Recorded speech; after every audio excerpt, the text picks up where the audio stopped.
Student's Book, Unit 6, Lesson 1, Exercise 1. Listen and read. What do Layla and her mom make? Hi, Layla. I love making things. Why don't we make something new? That's a great idea. Do you have something in mind? I have some perfume oil. We can use it to make candles. Candles? Wow, I love it.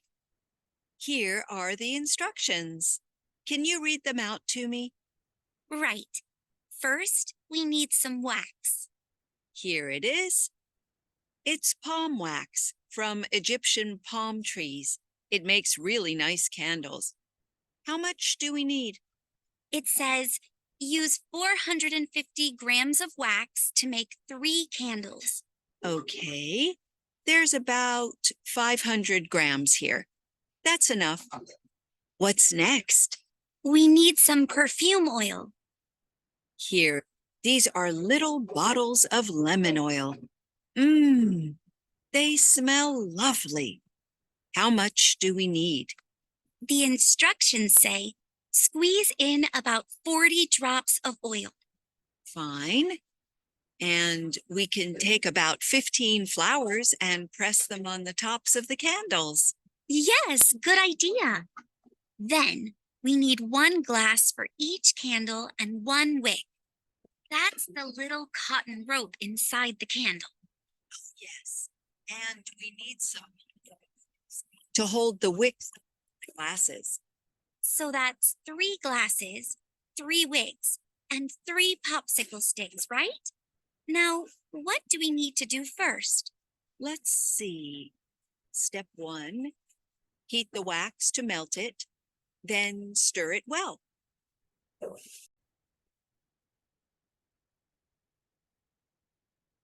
Student's Book, Unit 6, Lesson 1, Exercise 5. Work with a partner. Look at the list. Which do you think you need to make soap? Listen and check.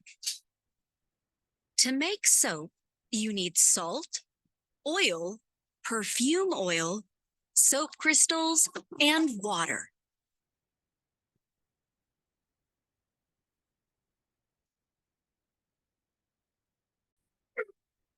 Unit 6, Lesson 2, Exercise 1.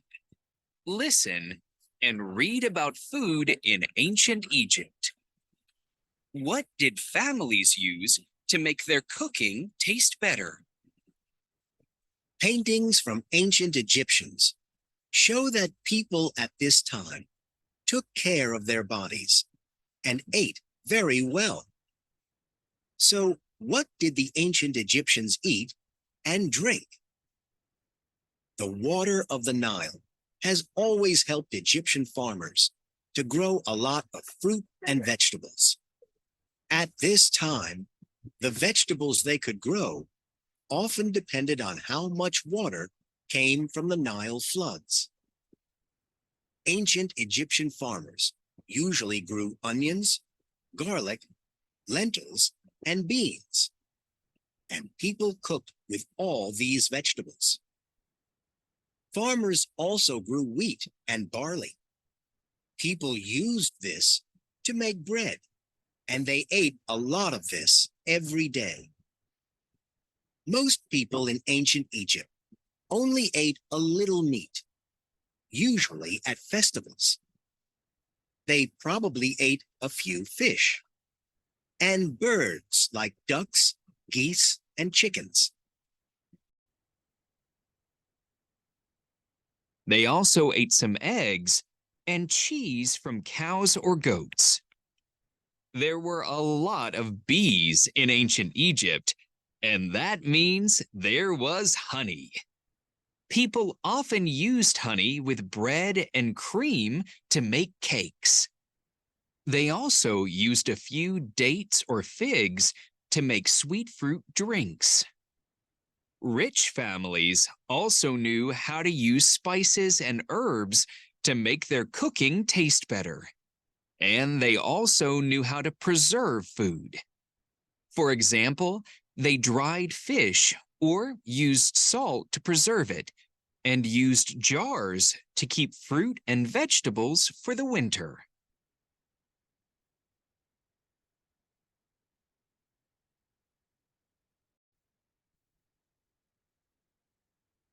Unit 6, Lesson 3, Exercise 1. Listen and read. Why does the king leave his painting? The Missing King. Peter lives in a big palace where his parents are the caretakers. The palace is old and no one lives there now. Peter likes to explore the rooms.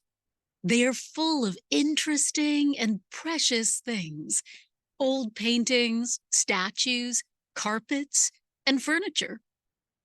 One day, Peter notices something strange about the big painting in the dining room.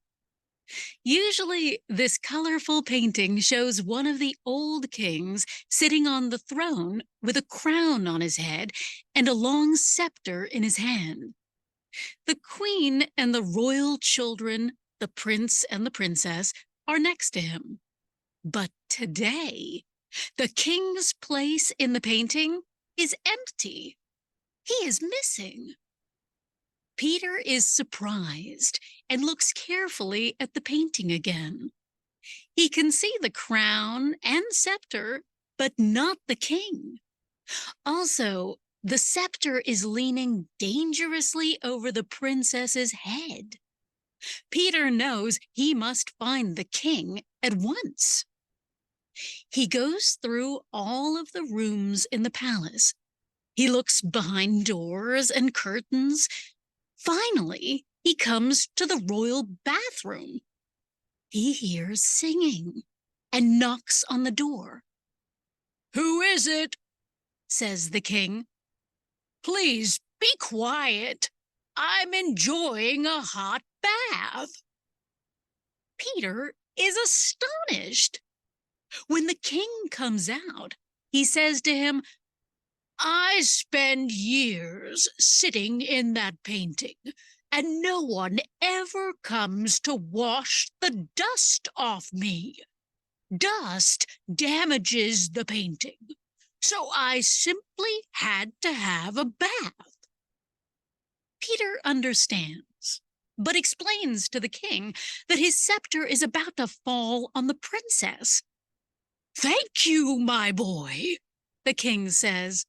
"I will hurry back, but in the future, please clean the paintings in the palace.